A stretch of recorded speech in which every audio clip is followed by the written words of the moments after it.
पर जयकारा तनी हम जाना तनी गाड़ी से ना आदि कमल अभी हमनी के पारा लगा दे बना प्रेम से बोली छठी मैया के क्या बात है जय हो क्या बात गाओ तनी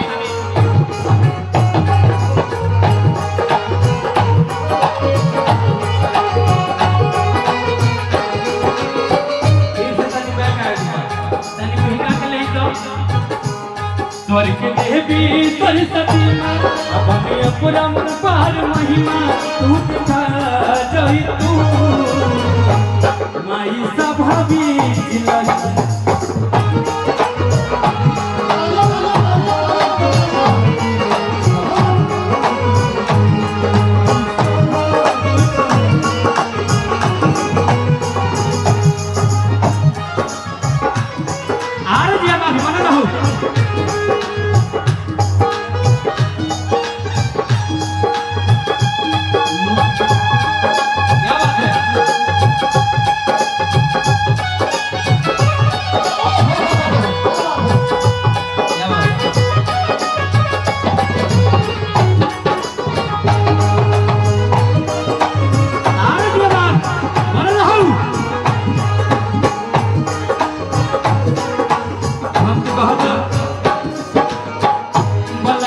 बोध माई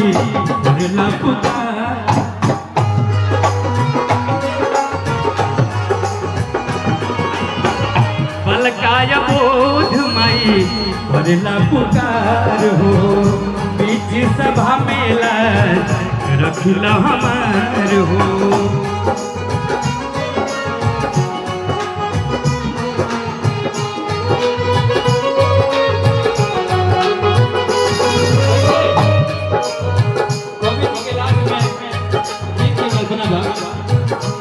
पंकज कहने गुण गाना सुनते हैं भाव की नहीं चीजें चाहिए पंकज कहने गुण गाना सुनते हैं हर सारा जय तू माई सभावी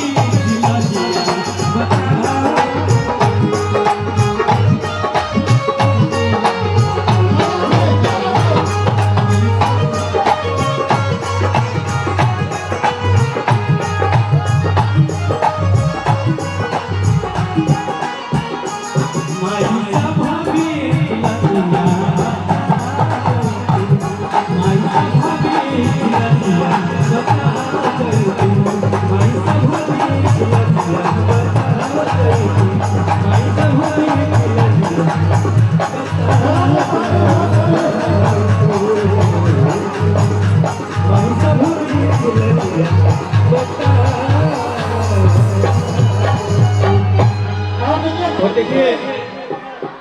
हमारे भोजपुरी के सुपरस्टार बड़े भैया हमने के बीच में उपस्थित होने वाली